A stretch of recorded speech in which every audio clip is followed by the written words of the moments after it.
kính chào quý vị. Tháng 11 năm 2023, xuất khẩu tôm Việt Nam đạt 284 triệu đô la, giảm 5% so với cùng kỳ năm 2022. Mặc dù chưa thoát khỏi tăng trưởng âm, nhưng mức giảm ghi nhận thấp nhất kể từ đầu năm. Lũy kế 11 tháng năm 2023, xuất khẩu tôm đạt 3,1 tỷ đô la, giảm 23% so với cùng kỳ năm ngoái. Theo Trung tâm Chuyển đổi số và Thống kê Nông nghiệp, Bộ Nông nghiệp Phát triển Nông thôn, 11 tháng năm 2023, sản lượng nuôi tôm đạt 1,1 triệu tấn, tăng 6%, trong đó tôm sú đạt 252,6 nghìn tấn, tăng 2%, tôm chân trắng đạt 779,7 nghìn tấn, tăng 7%. Giá tôm nguyên liệu tại các tỉnh đồng bằng sông Cửu Long có xu hướng tăng trong tháng 11 năm 2023, nhất là đối với tôm cỡ lớn, nhưng nguồn cung không nhiều do thời gian giá tôm giảm, người nuôi thả nuôi ít.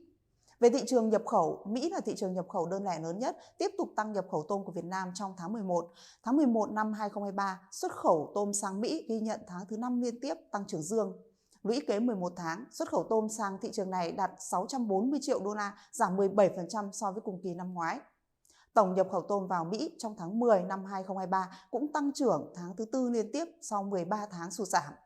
Trong đó, nhập khẩu từ Việt Nam ghi nhận tăng trưởng mạnh nhất cả về khối lượng và giá trị trong số top 7 nguồn cung tôm cho Mỹ, với giá trung bình nhập khẩu cũng giảm ít nhất so với các nguồn cung còn lại. Đối với thị trường EU, mức sụt giảm trong xuất khẩu sang thị trường này đã nhẹ hơn do nhu cầu cuối năm tăng, lạm phát tại đây cũng đã có phần hạ nhiệt. Xuất khẩu sang Trung Quốc và Hồng Kông tiếp tục giảm trong tháng 11. Nhu cầu nhập khẩu tôm của Việt Nam sang thị trường Trung Quốc và Hồng Kông không chỉ phụ thuộc vào tình hình tăng trưởng kinh tế, lượng tồn kho tại nước này mà còn phụ thuộc nhiều vào nguồn cung giá rẻ từ Ecuador.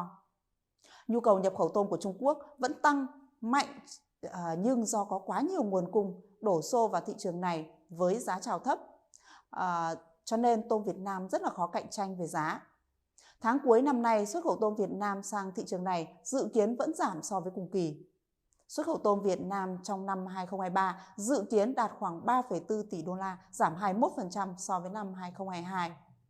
Ngành tôm Việt Nam sắp trải qua năm 2023 với nhiều thách thức cả nội tại lẫn khách quan. Tuy vậy, ngành thủy sản nói chung và ngành tôm nói riêng vẫn nhận được nhiều sự quan tâm của các bộ ngành. Ngày 8 tháng 12 năm 2023, Văn phòng Chính phủ ban hành công văn 9626 gửi Bộ Nông nghiệp Phát triển Nông thôn truyền đạt ý kiến của Thủ tướng Chính phủ về phát triển ngành tôm trong thời gian tới.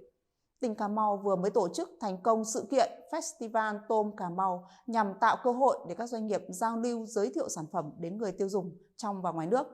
Sự kiện còn có các hội thảo nhằm tháo gỡ khó khăn, tạo dựng chuỗi giá trị ngành hàng tôm bền vững. Việt Nam đang hướng tới việc trở thành một trong những quốc gia hàng đầu về chế biến sâu và tạo ra các sản phẩm thủy sản có giá trị gia tăng cao.